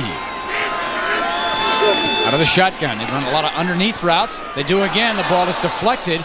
Gary Barker, big hit on Eric Rule, and incomplete. Well, Arroyo floated the ball high a couple times in the first quarter, and he did it again there. You needed a ball thrown right at shoulder pad level, and this ball just sails a little bit. Barker was right there, but if it hits you in the chest, you got a chance to have your body help catch it for you. You put it up there right above you, and now all of a sudden the DB's hassling you. Well, they had open tryouts for punting this week at San Jose State as Morgan struggled last week. Fletcher will field this one, almost dropped it. And for the first time today, the Spartans pounce on him, and he has no return. Well, Fletch does not like to go with a fair catch. And it's paid off a couple of times today. You see Solomon Wilson, number 45 there. He was trying to stay 2 yards away from him and was falling over backwards. Otherwise, he might have been in a chance to knock that ball out of there. But like I say, I really like Fletcher's attitude as a punt returner. He's brought a lot of aggressiveness to the Oregon return game. Well, Akili Smith back out onto the field. He's only played 1 play of the second half. That was a touchdown pass. As we mentioned, this Oregon offense has only been on the field for a little over 11 minutes. Darian Latimer trying to pick his way and does a nice job there. Staying on his feet. Gives Darian 5 yards. Todd, with the score 41-3, though, the 2 quarterback days may be over. And I think, with a lead like this, now Akili has not had a lot of action so far, but he took some tough hits last week against Utah. 2nd down 5. And I don't know that, there's a lot more throwing to be done in this game by him. Well, he's had a good day when he's had the opportunity to throw the ball. The Latimer's done a great job of, you see Jason Moss on the sideline there. And A.J. Feely, and Feely's saying, I hope you get in quick, because if you get in quick, I might get in quick. Here's Smith. He's going to keep it on the option. And he puts that left shoulder down. He has about 10 yards. First down. The safety, Kyle West, made the stop. One thing about the option, you're going to see Akili is going to go on an angle upfield. And this is what he was not doing last week, folks. He was running sideways. See, he's getting up the field at an angle. That puts the defense, stretches them a lot better, and they overrun it. What a great block by Jed Weaver, the tight end. He had his man about 10, 12 yards downfield. You see Akili with 180 yards of total offense. He is 4th in the country in total offense. That might take a little bit of a hit today based on what could be a lack of playing time.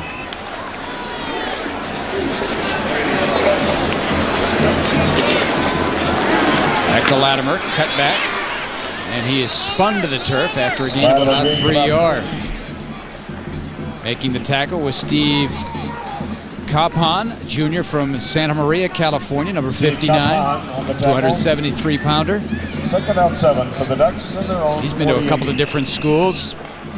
Allen Hancock Community College, also played at Cal Poly San Luis Obispo. Now, if Dan Fouts were here right now, he'd say, AJ, get that hat on frontwards. Good quarterbacks do not wear their hats backwards. There's Tony Graziani there. The Falcons with a bye this week. Little slip screen out to Latimer, and he's got some real estate. 40, 35, pushed out of bounds by Lyle West at the 32-yard line. Excellent execution up front. They caught San Jose, just the right defense. You're going to see West, the safety, does a great job of corralling Latimer in the open field. There's just one guy left, and he's going to use the sidelines to help get Latimer out of bounds. That's a good job by the safety man who missed the tackle on long touchdown earlier. Watch Latimer shift that ball to the left hand away from the tackler. Nice job there as well. And Gary Campbell, the running back coach, will Give him an attaboy on that. That's a great job of keeping that ball away from trouble. 1st and 10 at the 32. Play action pass. Donald Haynes got it. 20. He's inside the 20, down to the 16-yard line. Former Grossmont College teammates Smith and Haynes hooking up for the pass and run, a gain of 16. Keely Smith has such a strong arm. He just puts that ball on a rifle shot. Haynes had his guy turned off. The one thing about these Oregon receivers, whether it's Haynes, Hartley, they have such good speed. They run such good routes. You've got to respect them. And I'll tell you what, they make that deep move, get the guy turned, and then break it off for a sideline route. I haven't seen a guy throw a better sideline route than Keely Smith. He throws that post ball pretty well, too. Nice numbers again. 70%, over 200 yards. We're back to Latimer. Chris Young trying to get a block on that corner, but unable to get that block. A good job by the Spartan defense. Todd, that's the first play I've seen either loss or no gain by the San Jose defense today. Well, other than knocking Akili down that naked boot, that was about it. Right. You're right. That offensive line for Oregon improved this week, doing a good job up front. Looking at Jeff Wasinich, the linebacker who made the stop. He's playing with a bad, let's say he's got a sprained right toe. Now, I'm assuming it's the big toe as opposed to the only toe. Right foot. It's your only toe, you're in trouble. Slant pattern, grip, he's gone. Touchdown, Oregon. Well, that's a great move. He's got a guy in man-to-man coverage denying him the inside, and he still gets inside. You watch this. I mean, Griffin is tough. He runs a great post corner, which sets up this route. But watch this situation here. This guy is going to deny him the inside just by the way he's lined up. Let's see what happens. Griffin's going to run him upfield, get his shoulders turned, and now he's got the inside. Boy, that's a great job of running route. I think the defensive back coach would say, you've got to get your hands on him off the line of scrimmage. Don't back up, because as soon as you backed up, he got you turned. Boy, that's a great job of showing that pass route. Well, Damon Griffin with his first touchdown reception in 2 years. Remember, he sat out all of last season. So Griff is back. Touchdown, he's on the board, and the Ducks are as well, matching their season high with 48 points.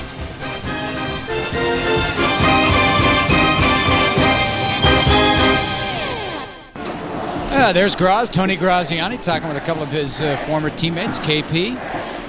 Tony with the Atlanta Falcons in his second year. He would have been proud of this throw and catch. And there's no help inside. It was man-to-man. San Jose trying to blitz. A cornerback cannot let that Griffin get the inside. This is Lyle West on the return, and West showing some niftiness out around the 30-yard flag, comes flying in late. West considered one of the top 15 safeties in the country, according to the Sporting News in their preseason magazine.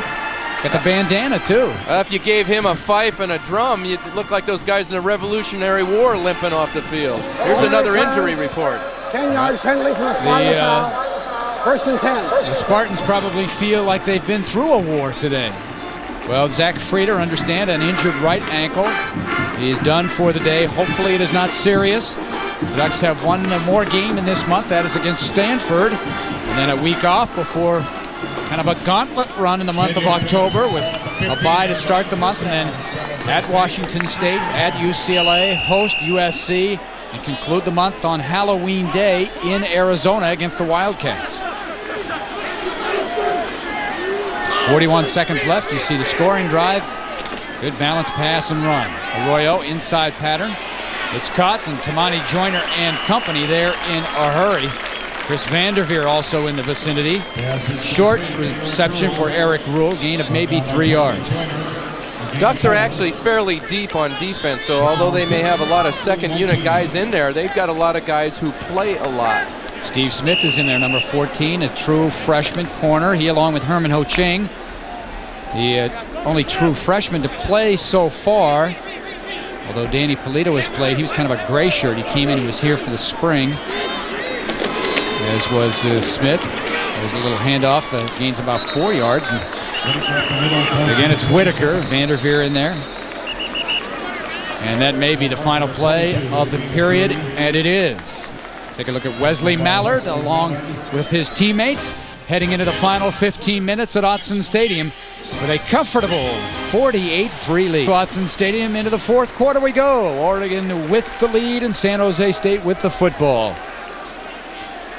Well, the big plays, Ken certainly made the difference early in this game. Michael Fletcher with a punt return for a touchdown. Jed Weaver, a big pass play from Akili Smith. Interception return for a touchdown, and before you knew it, it was 21-0, and the Spartans were out of it. And the Ducks have done a good job of protecting the football in their own right. Ball is loose. It's on the carpet. Mad scramble. Oregon apparently has it. Chris Vanderveer. Todd, what happened there, I believe, is the center forgot they were in the shotgun and snapped the ball. You watch the way this ball comes up from the center snap. I believe the center forgot that they were in the shotgun. Wouldn't you know if somebody had their hands on you? That is not a shotgun snap. Unless he figured the quarterback was standing behind the right tackle.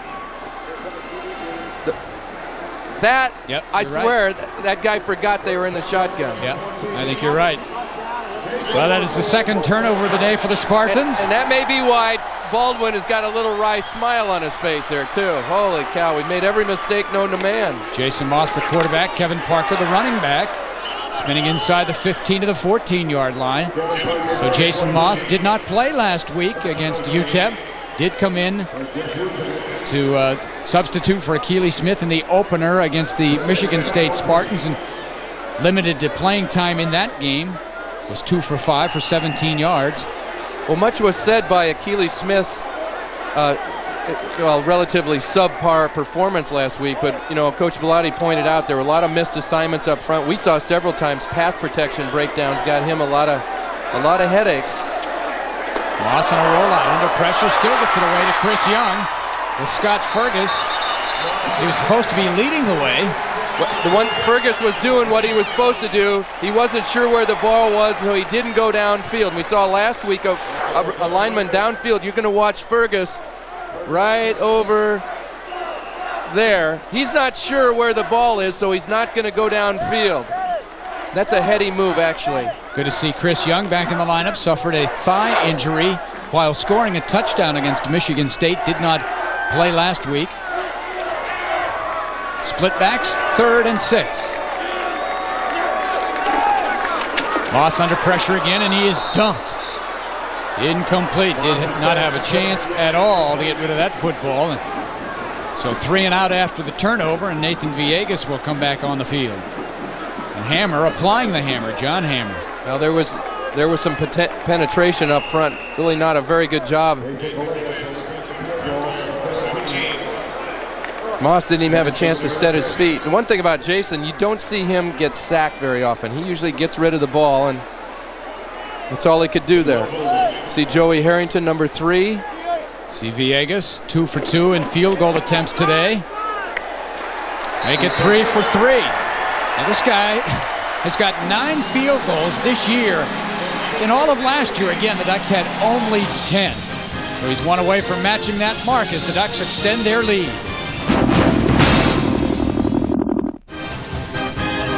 Pac-10 football on Fox Sports Northwest was brought to you by Magnolia Hi-Fi, the nation's most award-winning consumer electronics dealer.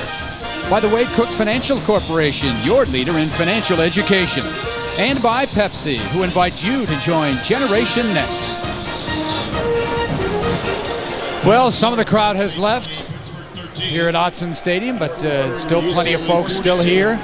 With 13-16 to play, Oregon leading 51-3. All smiles for Oregon fans today, as their offense and defense and special teams have all done a good job. Well, the Payne parents, notice there's not much, don't see a whole lot of green. You do see a combination on mom there with the green and the blue, but it's Greg Payne that's going to feel a whole lot better about today than his brother Cade.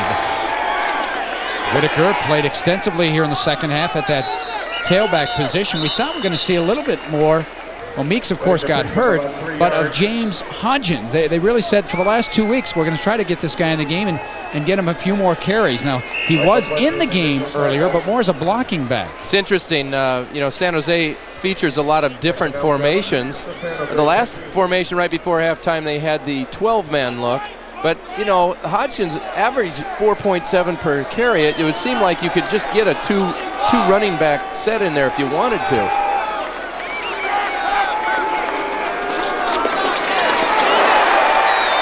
They keep it on the ground. Not a whole lot of room right there. So these Oregon defenders getting an opportunity to get a lot of playing time. Chris Vanderveer from not too far up the road, Lebanon, Oregon. Third down 5. Fumble recovery already for him. You see Jed Boyce there. Cy Hemish.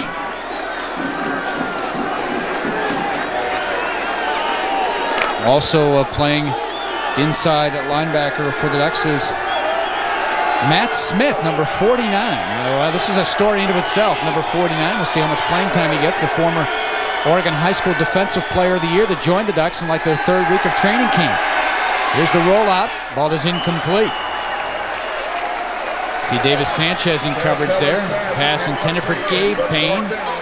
Tough day for Gabe and his mates. Gabe with only 1 reception for 6 yards today. Why can't they get him the ball, they're saying? He was the leading receiver coming in, 6 for 83 yards. Nero goes deep to receive the punt. Well, Bobby Nero back to receive this punt. See number 15. Had a great kickoff return last week against UTEP. Morgan very, very high, and Nero will call for a fair catch and make it at the 42-yard line. So again, Oregon will set up shop, 2nd consecutive possession starting in Spartan territory. There's Mike Bellotti saying, hey, nice job. That was not the easiest one to get to. Well, Todd, if this first down here goes the way they have for Oregon so far, they will get 12.9 yards. They are averaging 12.9 on first down. Wow. San Jose 3.4, and you know the net punting, we talked about that. The Ducks, every time there's a punt, the Ducks gain 35 yards. So Jason Moss is back in at quarterback. Chad Chance, the fullback. They give it to Jason Cooper, and Coop gets his first carry of the year. Missed a week of fall camp in the last 2 weeks of playing time with a broken thumb, had a pin inserted with surgery. Maybe the fastest Oregon back, and that's saying a lot with guys like Drones and Ho Ching. You see Coop. He's an outstanding sprinter at Skyline High School in Oakland, California. Same high school as Kevin Parker and LaCorey Collins. He and Collins were actually teammates.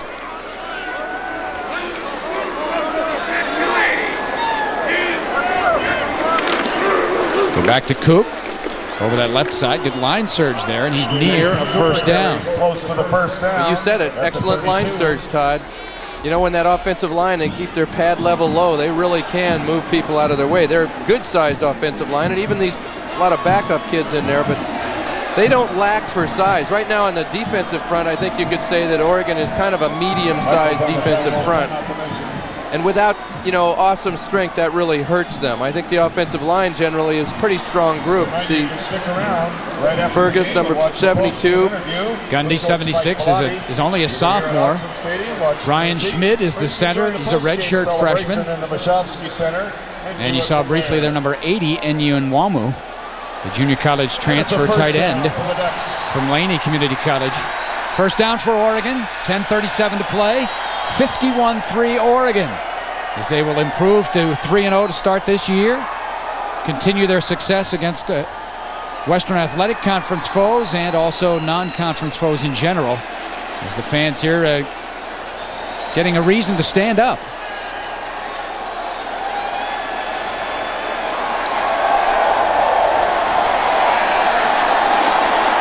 Back to Cooper, looking for the cutback, slashing up the middle.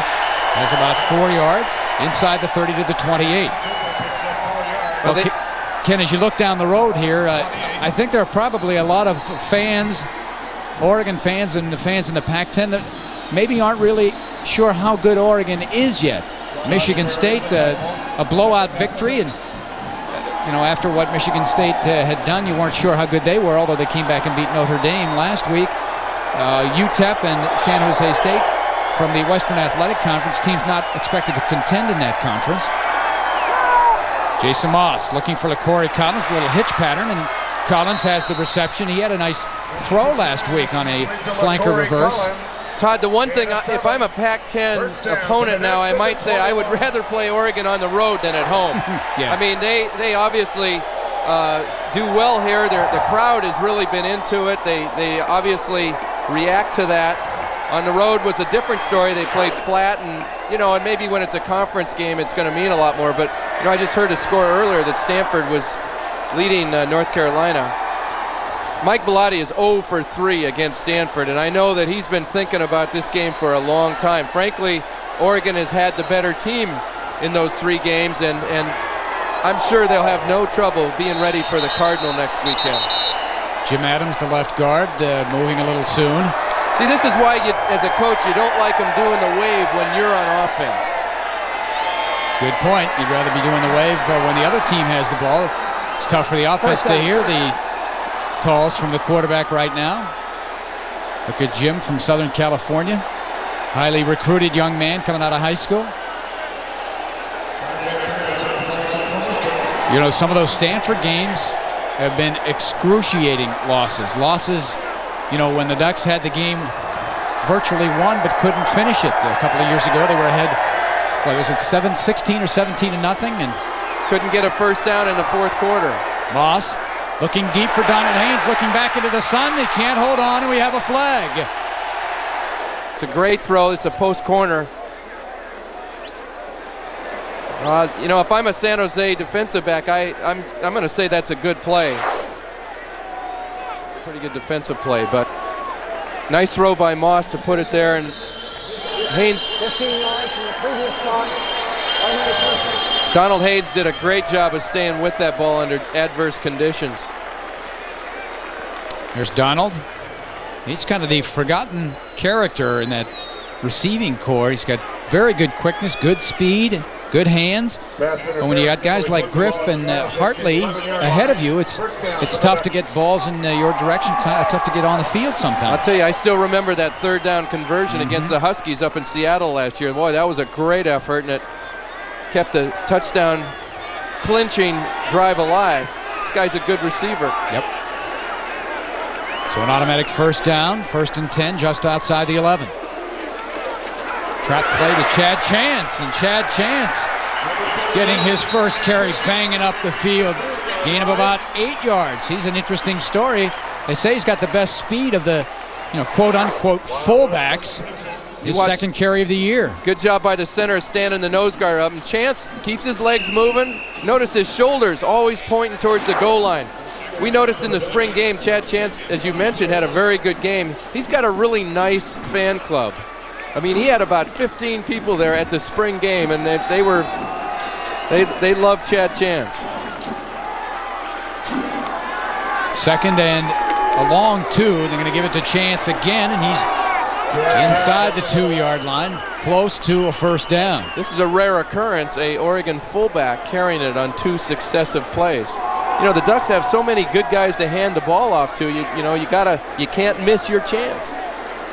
Oh, sharp as a tack. We're not even into conference play yet. Just short of the first down. 3rd and inches. Well, his middle name is Evers. And I'm wondering, the Tinkers to Evers to Chance. There has to be a story with his nickname or his middle name. They're going to give it to Cooper. Cooper looking for the goal line. No indication yet.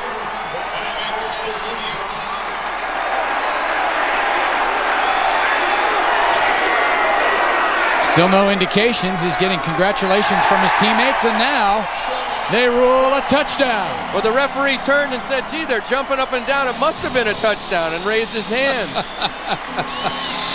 Well, that was a great surge by the right side of the offensive line, and it was hard to believe he didn't score based on how they came off the ball. Watch the surge to the right side. They're driving guys back into the end zone.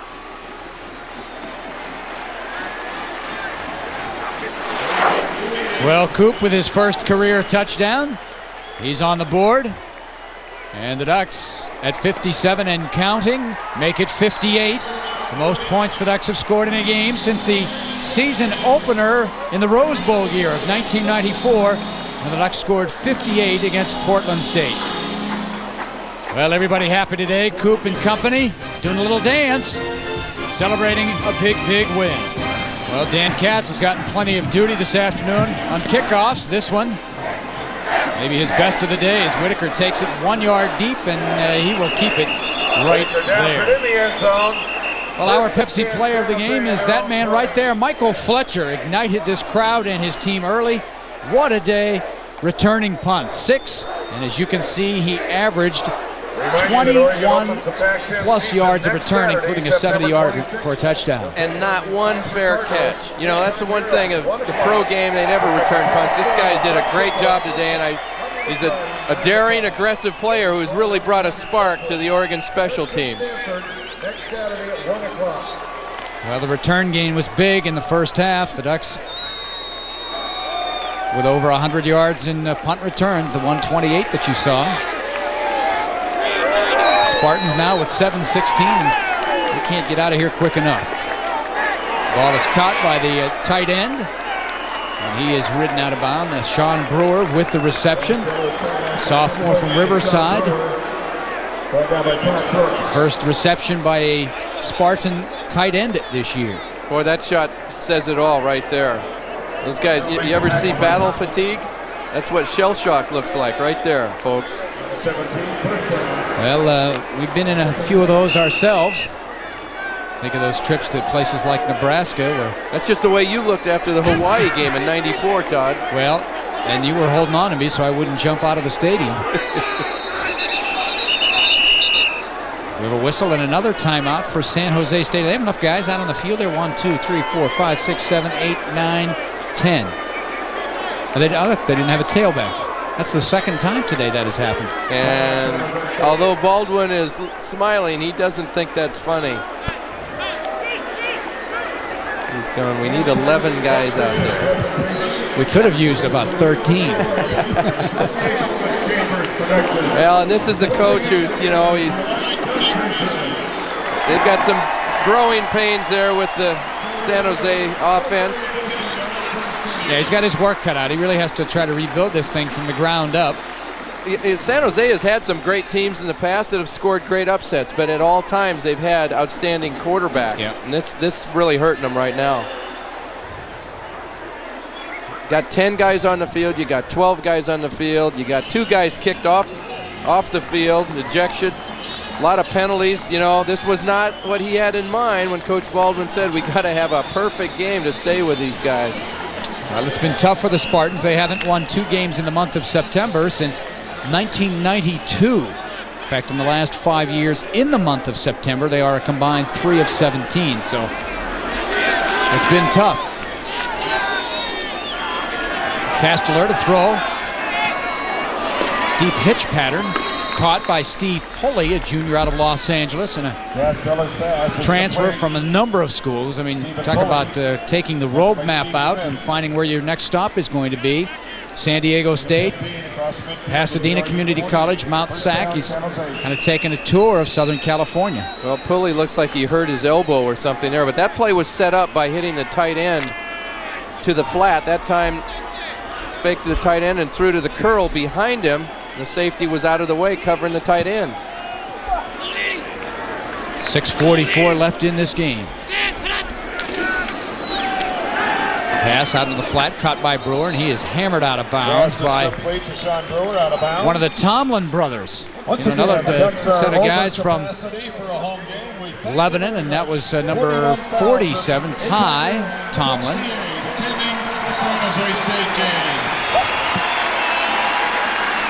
Number 36, that's TJ Tomlin.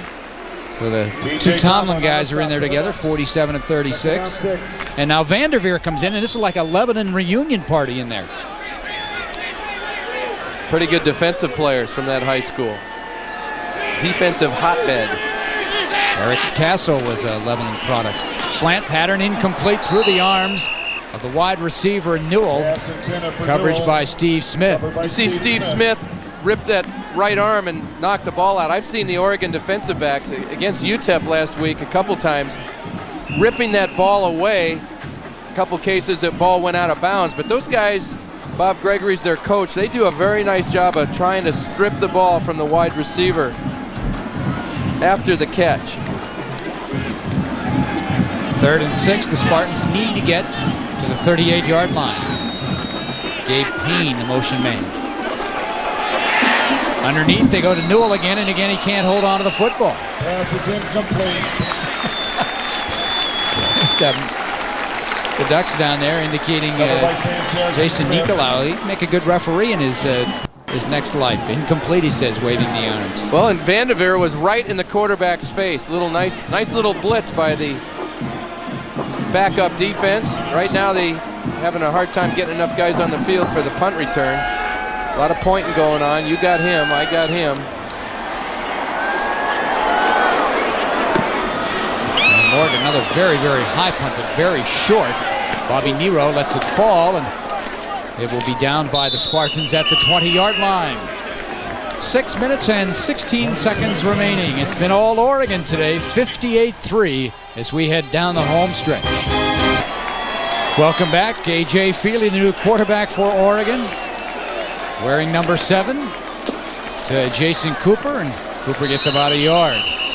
You know, Feely, you go back, Ken, you think about that spring game and the improvement this young man made during the offseason and in the spring. He really vaulted himself into, up the depth chart. He's number 3 and the, heir apparent next year to Moss and Akili Smith. And I think Joey Harrington will tell you that he's going to have something to say about that. I was talking to Joey Harrington's dad, John, who I played with way back when, but he said that Joey had a hernia operation this summer, which really hindered his chance to compete. You see Joey there, number 3. But A.J. did a great job in the spring. There's Coop to the outside. He's got good speed. West in pursuit. Coop trying to stay in bounds. He does, out over the 40 to the 41-yard line. Getting back to Feely, he's a strong arm thrower from Ontario. He was a good pitcher in high school. But where he really improved, Todd, was his footwork. He was a lot nimbler on the scramble. And, his first couple years here, he looked a little bit slow of foot. Cooper, he's got great speed, and he's showing a little bit of it right here. West, the safety, he's lucky he didn't get a penalty for that part there. Very frustrated group of San Jose Spartans out there right now. Well, West has been involved in a lot of tackles, seemingly about half. He's the last line of defense. Back to Cooper again. Bouncer to the outside. 50. Puts his head down. 45-yard line. Jason Cooper. He was a sprint champion down there in the Oakland area. Not showing any effects carrying the ball with that broken thumb. He's got 37 yards rushing. And the Ducks are over the 500-yard mark in total offense today. 167 rushing. I take that back. 167 rushing. 231, so they're almost over 400, 398. Well, with their return yardage, that's a big part of it, too. Yeah. Nice block by Donald Haynes on the outside there. Receivers are certainly not letting up in their blocking the perimeter game.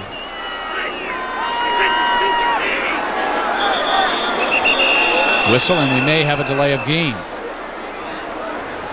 Red ball, delay on the offense. Well, that's the kind of thing that's going to happen to a young quarterback. The one negative note today, Ken, would be the penalties. 11 for 91 yards, though they haven't updated that yet. It's going to be 12 now for 96. So that's 2 straight weeks. Well, there have been some injuries that have detracted from the effort, but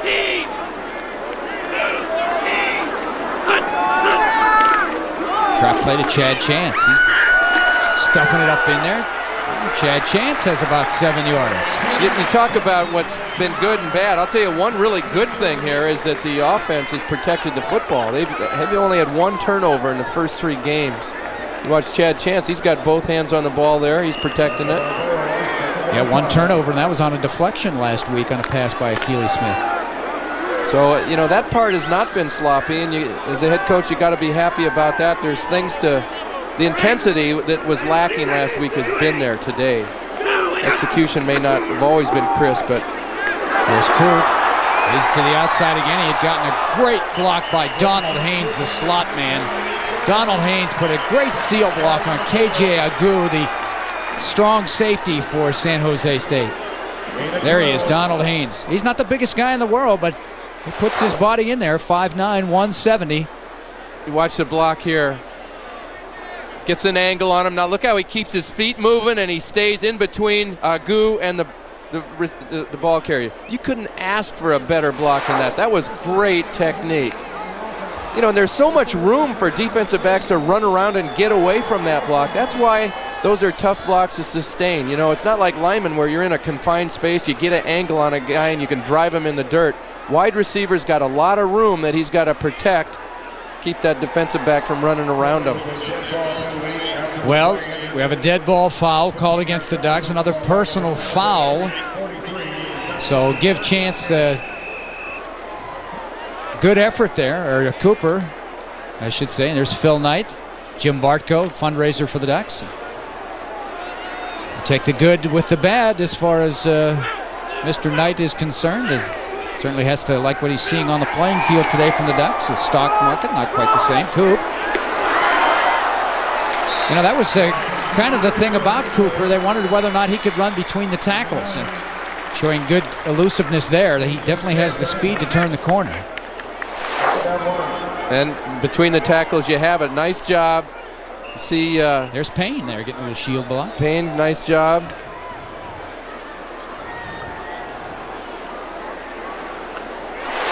See, Lee Gundy just got his guy and pancaked him.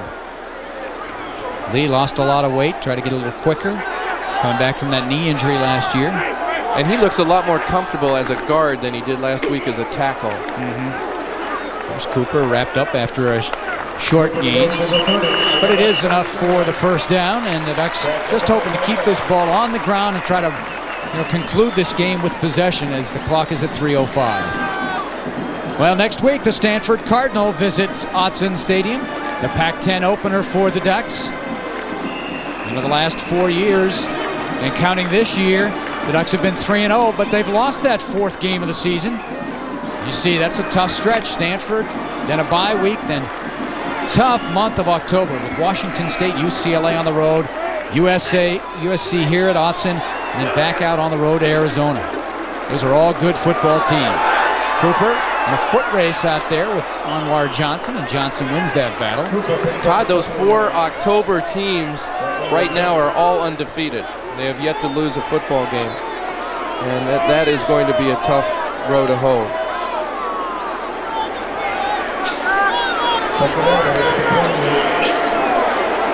Well, Cooper up to 77 yards. He might be the leading rusher for the Ducks. Yes, he is. Latimer got a lot of playing time in the first half with 72 yards. So Cooper, 77, a career high, and 1 touchdown.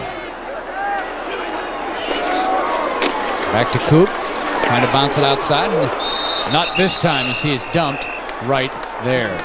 Well, our Magnolia moment, brought to you by Magnolia Hi-Fi, came early in the ball game. Michael Fletcher receiving a punt at his own 30-yard line. On the bounce, and away he goes. Down the sideline, untouched from there. And Michael Fletcher, with the 70-yard punt return, is the Magnolia Hi-Fi play of the game. Todd, what's the record for most yards punt returned in a game for a Duck? Have to look that one up. Chad Chance right up the gut, running hard with some authority. As you leaf through the media guide, perusing it. I am perusing. And that's a scary thought into itself.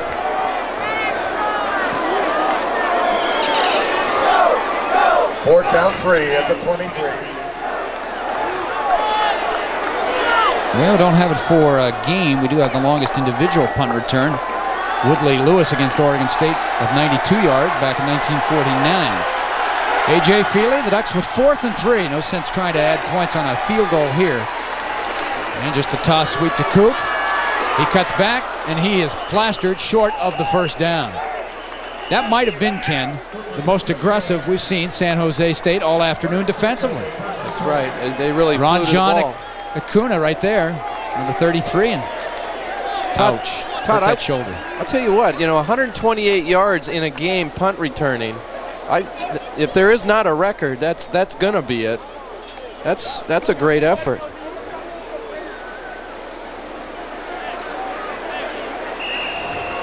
So with only 40 seconds left. Todd, I remember a couple years ago when the punt return team was averaging 1.2 per return. They've done Tom Osborne's done a great job at special teams here in the return game, and the Ducks always near the top of the conference in kickoff returns, as the Spartans look like they just want to run this thing out and head back down to the Bay Area and strap it up for another week. Well, I want to thank Brian Lamb, our spotter today, doing a good job. Everybody in the truck, on the cameras. Producer Michael Odino, director Tim Lay. Hope to see everybody back here next week when the Stanford Cardinal visit Eugene. And under 15 seconds to go. Greg Payne, he's got bragging rights in the family, doesn't he? Yes, he and does. Being a senior, his brother isn't going to get another chance at him either, unless it's maybe horseshoes at some family picnic somewhere down the road. Well, that'll do it. The Oregon Ducks, an impressive 58-3 victory over the San Jose State Spartans. The Ducks start the season 3-0. The Spartans drop to 1-2. Well, for Ken Woody, I'm Todd McKim saying so long from Autzen Stadium, where the final score, Oregon 58, San Jose State 3. Join us again next Monday at 7:30. The Stanford Cardinal comes to call on the Ducks. You've been watching Oregon Duck football on Fox Sports Northwest, your regional home of Fox Sports Net. Hard ball there to Jed Weaver. Oregon never threatened today as they beat the Spartans 58-3. For all of us here at Fox Sports Northwest, I'm Todd McKim. So long, everybody.